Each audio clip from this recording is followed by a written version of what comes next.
And after spending 17 years at the helm, Senator Mitch McConnell today announcing he will be stepping down as Senate GOP leader in November. The 82-year-old Kentucky Republican is the longest-serving party leader in Congress's upper chamber.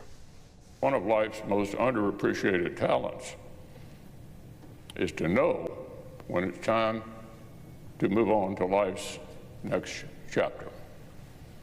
So I stand before you today, Mr. President, and my colleagues, to say this will be my last term as Republican leader of the Senate. McConnell said that he plans on serving out the rest of his term as senator, which ends in January 2027. He added that it's been a difficult time for his family, his wife recently losing her younger sister in a car accident. McConnell noted he will allow the next generation of leadership to fill his role. The Kentucky senator did not specify the reason for his departure. However, he has come under fire recently from those within his own conference, such as those as Senator Ted Cruz openly criticizing Senator McConnell, but his health condition also coming into the spotlight after he froze up during two separate press conferences last year. And today, after months of anticipation, Hunter Biden appeared before Congress to testify in the impeachment inquiry into President Biden. Our Washington correspondent, Luis Martinez, joins us live now at the Capitol with more on this probe. Luis. Good evening, Steve. Yes, another big day in Capitol Hill. This morning around 10 a.m., Hunter Biden appeared at the O'Neill House Office building to testify before House Oversight Committee. Now, the deposition is part of the impeachment inquiry against President Joe Biden. Let's remember, Republicans are accusing the president of using his political influence to enrich his family members.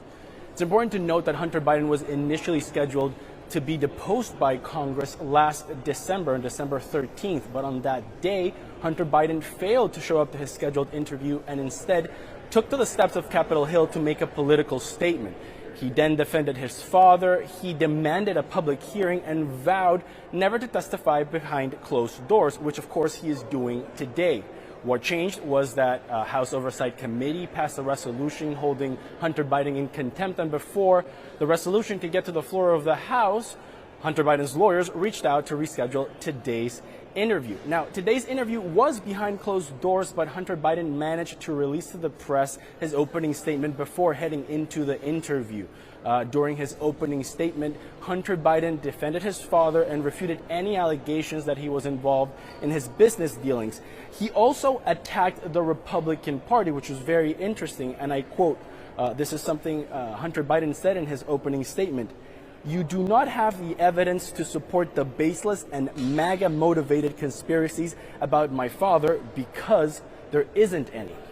Now, James Comer, the congressman who's the chairman of the House Oversight Committee and leading this impeachment inquiry, had something very different to say about the amount of evidence they have against President Biden. Let's listen to what James Comer, the chairman of the House Oversight Committee, had to say this morning. Our committees have unearthed substantial evidence of President Biden and his family's corruption. The Bidens created 20 shell companies. Now, Democrats have accused House Republicans throughout the entire process that this impeachment inquiry is only a political sham. Specifically, these calls have ramped up after Alexander Smirnov, a longtime FBI informant, was indicted earlier this month. Now, Alexander Smirnov was a key witness to House Republicans. I spoke earlier today with Democrat Congressman Greg Casar from Texas, who had some very strong words against those Republicans insisting on carrying on the impeachment inquiry despite the indictment of Alexander Smirnov. Let's listen to what Greg Casar, Congressman from Texas, had to say. I think almost any American would say, just stop embarrassing yourself, stop shaming yourself this way. And they just seem to be gluttons for punishment. They're back at it again, and I think they're just going to embarrass themselves again today. I also spoke with Congresswoman Nancy Mace from South Carolina. She herself had very strong words against the line of argument Democrats are presented to disqualify Alexander Smirnov's testimony to the FBI. Let's hear what Congresswoman Nancy Mace had to say this morning. Of course, that's because we all know what the FBI said about this witness. They said that this witness was trustworthy and credible. They paid this witness 6 figures. So is the FBI that incompetent to pay this guy hundreds of thousands of dollars for him not to be credible, for him not to be trustworthy? Steve, Hunter Biden is House Republicans' most prominent figure to be interviewed or deposed so far, after James Biden, the president's younger brother, was deposed last Wednesday. But James Comer, the chairman of the House Oversight Committee, has indicated that Hunter Biden's will not be the last testimony, will not be the end of the investigation. So there's more to come. Back to you. NTD's Luis Martinez reporting from Capitol Hill. Thank you, Luis. And multiple crimes against minors shocking people in the United States. An illegal immigrant accused of raping a 14-year-old girl in Louisiana.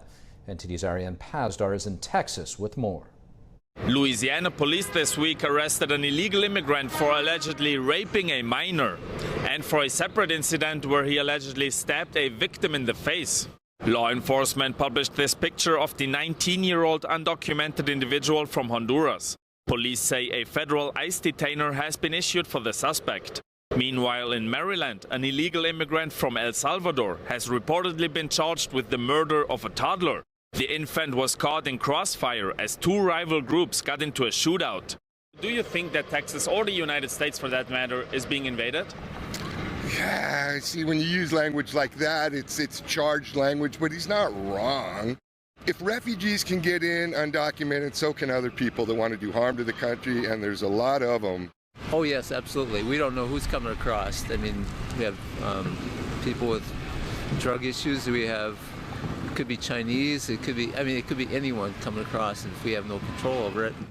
Now, illegal border crossings have become less here in Texas, but they've been increasing in California. And Chinese nationals make up the fastest growing group of people entering illegally in the Golden State. Ariane Pazdar, NTD News, Texas.